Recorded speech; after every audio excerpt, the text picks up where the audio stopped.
43 years after Ninoy Aquino's assassination, his legacy remains a rallying point for calls for reform and accountability. Today, a group marked the anniversary at the very airport where the former senator was killed, while also calling for greater transparency from the Marcos administration. Para sa kabuang ulat, nasa linya si Chil Emprido. Chil, nasa naiyawan na rin ang marker honoring Ninoy. Ano na ang mga nangyari dyan sa pagunita ng Ninoy Aquino Day ngayon? Yes, May, nagsagawa ko ng National Historical Commission of the Philippines o NHCP at August 21 movement ng programa kasabay sa pagunita sa ika-43rd death anniversary ni dating Senator Benigno Ninoy Aquino Jr. ngayong araw. Sinimula ng programa alas 8 ng umaga kanina sa Ninoy Aquino International Airport Terminal 1 kung saan nag-alay ang grupo ng Bulaklak.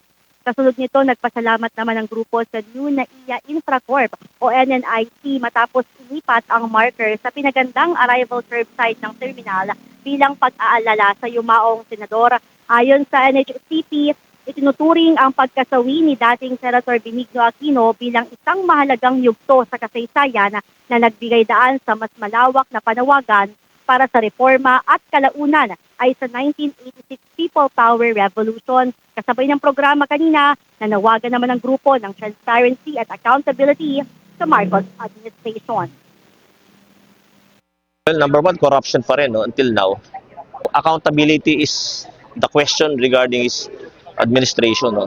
The other side, DDS camp says that selective justice, it is. Kasi for one, yung relative niya, first cousin stole around 26 billion, grabe, 26 billion pesos. Imagine that. And for all we know, wala na, nasa out of the country na yun. And, kasi you can jail your relative, no? No matter baga, blood is blood.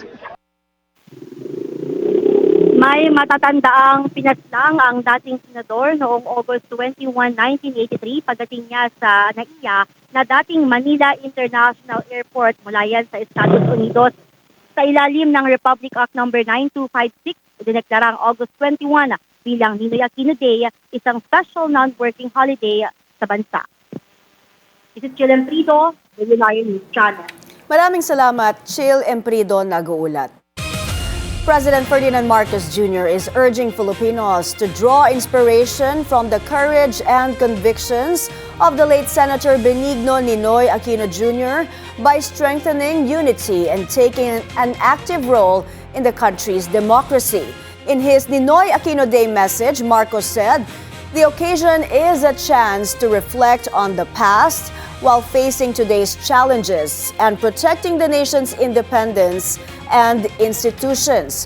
He noted that while threats to Philippine democracy may have changed, every Filipino still has a responsibility to help preserve and strengthen it. Marcos also pointed to disinformation and civic indifference as reasons for greater public participation, stressing that freedom comes with a duty to respect others' rights and help improve the nation.